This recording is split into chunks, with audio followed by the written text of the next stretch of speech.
Cerramos el programa con una propuesta para niños, para las vacaciones de invierno. Iba a decir diferente, en realidad no es diferente porque se trata de una obra clásica y además de una orquesta que ya ha hecho esta misma pieza. Me refiero a la Orquesta Juvenil, que conjuntamente con la Escuela Nacional de Danza vuelven al Auditorio Nacional del Sodre con Pedro y el Lobo. Y hoy tenemos nada menos que a Diego Nasser, su director, con nosotros. ¿Cómo te va, Diego? Bien, bienvenido. Estar aquí. Gracias por la invitación. Bueno, igualmente una obra ya clásica en el repertorio, iba a decir infantil. En general se hace escuchar a los niños, sí. Pero bueno, es una obra de Prokofiev que se puede escuchar también, sí, una obra como adulto, ¿no? Una obra de Prokofiev que también está dirigida a todo tipo de público. Es una obra educativa, no solo para los niños, sino también para los adultos, porque se muestran al comienzo la función de todos los instrumentos de la orquesta, se les asigna un personaje y también se enseña un poquito sobre cada instrumento. Una reseña breve, pero bastante interesante de cada instrumento. Hablamos fuera de cámaras cómo la música tiene determinadas características, determinados patrones que se repiten desde el punto de vista emocional. Determinados instrumentos y determinados acordes o tonalidades generan sensaciones en personas de muy distintas culturas, ¿no? Exacto. Y lo interesante, bueno, eso es a lo que todos los artistas siempre, que parece un cliché a veces cuando dicen el idioma universal, la música, es que es cierto, la música genera en seres humanos emociones en algún tipo de acorde, como decías tú, bastante similares. Por ejemplo, el acorde de los tres cornos, cuando aparece el lobo, en Pedro y el Lobo, eso a cualquier persona le indica que ahí hay un peligro, hay algo disruptivo. Exacto. Entonces, sí es posible comunicarse con gente a través de la música sin mediar palabras. Yo he trabajado hoy por hoy en 4 continentes con la música, nunca he estado en África, lamentablemente, pero sí en Oceanía. El lugar más lejos que llegué a tocar fue Taiwán, y en Oceanía, en Yakarta, por ejemplo.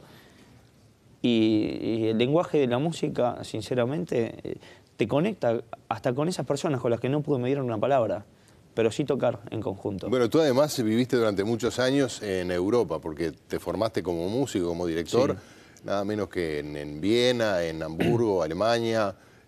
Contanos un poco de esa experiencia. Te fuiste muy joven, supongo. Me fui a los 21 años. Tocaba ya aquí en el Sodre, en la Filarmónica, y logré a través del Centro Cultural de Música de acá de Uruguay una beca para irme a estudiar allí, una beca que iba a ser por unos meses y me terminé quedando 11 años.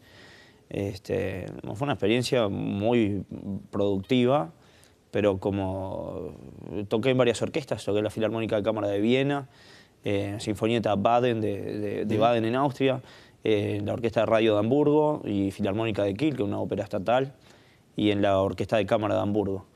Y también estuve muy involucrado con orquestas juveniles e infantiles. Yo mismo fundé 3 orquestas, un programa similar al que tenemos hoy en Uruguay, y fue por ese vínculo que me invitaron en el 2013, después de varios viajes y de intercambios entre ambos proyectos, el que tenía yo en Alemania y el de aquí. Un día me dijeron Ariel Britos y Claudia Riero, que son los directores y presidentes de la fundación, me dicen, volvete y vamos a trabajar juntos. ¿Qué significa trabajar en una orquesta juvenil o una orquesta infantil? Habitualmente se asocia eso con una vocación pedagógica. A mí me parece que hay algo más que lo pedagógico, que es la propia sensibilidad del niño o la niña o del adolescente con relación al arte y particularmente a la música, ¿no? Es la primera vez que en una entrevista me preguntan, me dicen esto ya de parte de periodistas. Me pareció interesantísimo porque lo más importante de esto no es solo la música, sino lo que la música genera, que es eso que estás mencionando tú.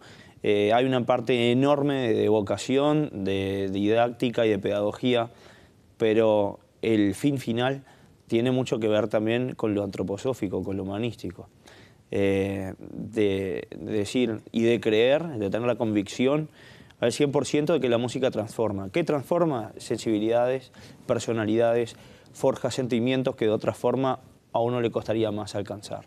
Es un poco terapéutico el tema de la música, y sobre todo lo de tocar en la orquesta, porque es un ámbito en donde todos los chicos son iguales y lo único que lo que los distingue es el talento y la capacidad, nada más. No hay un agente extraño a sí mismos que los diferencie. También forja la personalidad en otro sentido, y es que tú tenés que hacer solo una parte de toda esa obra. Eso. Y tenés que hacerla en el momento que es necesario y hacerlo bien. Y eso es parte fundamental porque eso te lleva directamente al respeto. Y al compromiso, ¿no? Al compromiso con los demás, digo. Exacto, porque cuando los otros están tocando vos tenés que estar callado. Y hay una dinámica de grupo, de equipo y de respeto hacia el director, hacia el concertino, que es el primero de los violines, o la primera flauta, que es un tema que ya desde niño... Hay un sentido jerárquico basado también en la calidad o en el respeto profesional. Exacto. Y entonces de chicos respetamos, creemos que el trabajo dignifica. Y para tocar un instrumento hay que trabajar muchísimo. Y sobre todo en los años jóvenes, y para eso se necesita mucha disciplina, pero también ganas. Suena a veces un poco aburrido o muy laborioso, lo es, pero se ha logrado, hemos logrado dentro del ámbito de la orquesta juvenil combinar esa laboriosidad con amigos, que son los chicos de la orquesta, con viajes, claro, con giras al exterior, con giras por el interior del país, por Montevideo, tocar en los teatros, aplausos. A los chicos les fascina eso. Bueno, ninguna disciplina que exija concentración y precisión, ya sea artística, deportiva, hay mucho milagro, ¿no? Hay mucho más de transpiración, es decir, de esfuerzo, de estudio, de dedicarle muchas horas al trabajo, que de inspiración mágica que te viene Absolutamente. Porque uno a veces ve a un futbolista y dice, pero mirá, lo tiene 18 años y las cosas... Sí, claro, pero es que estuvo muchas horas durante mucho tiempo dedicado a eso y está bien, por eso llega a ese nivel de... Son personas, deportistas que han estado seguramente 10, 12 horas por día jugando, corriendo, haciendo abdominales y de todo. Una vez le preguntaban a Piero Gamba cómo hizo para ser un niño prodigio. Dice que me dedicaba 8 o 10 horas por día, sí, a tocar el piano, a estudiar, ¿no? Mientras otros se dedicaban a jugar al fútbol, otros a otra cosa. Hay vocación, hay muchos jóvenes que están interesados en estudiar y en tocar en la orquesta. Hay muchísimos, incluso si hay una cosa muy importante para destacar, porque creo que la orquesta se ha convertido en un bien nacional hoy en día.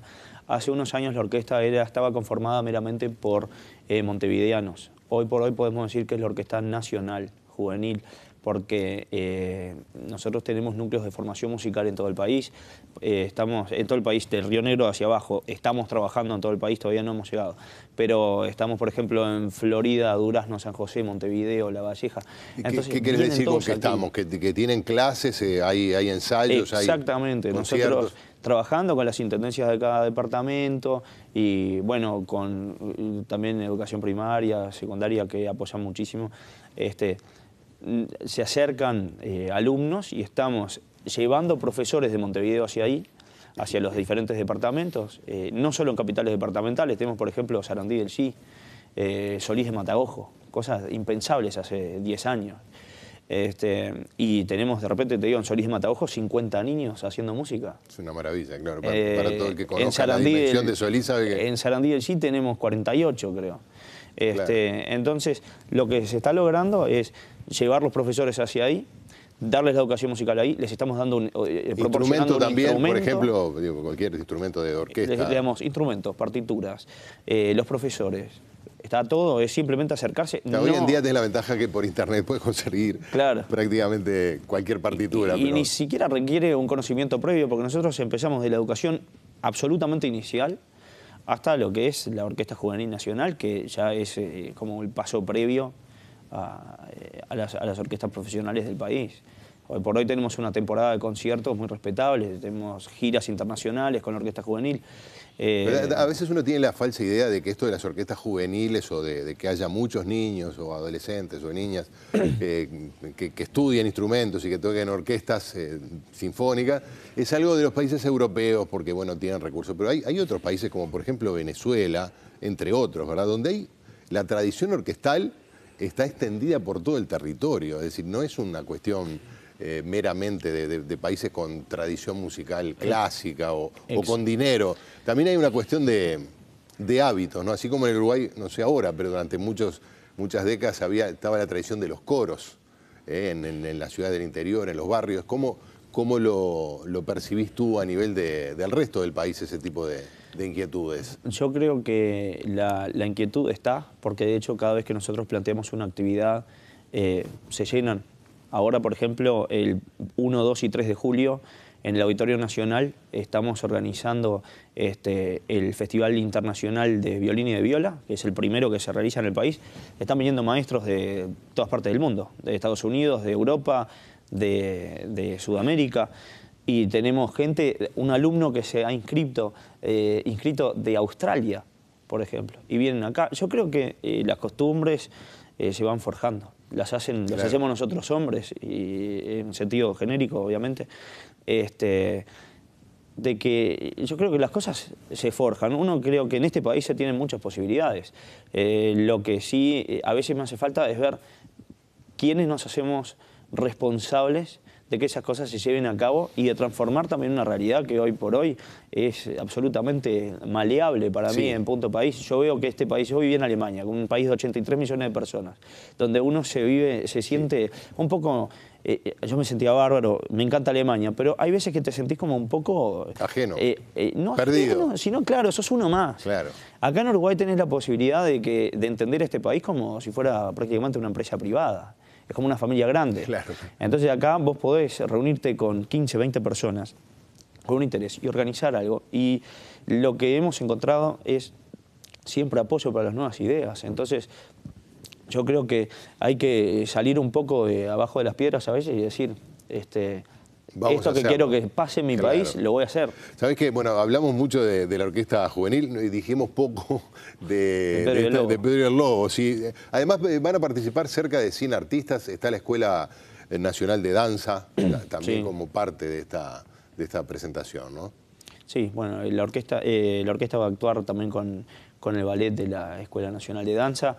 La coreografía es de María Inés Camus y vamos a tener la participación de un actor que se llama Martín Weinberg, que es el narrador de la historia.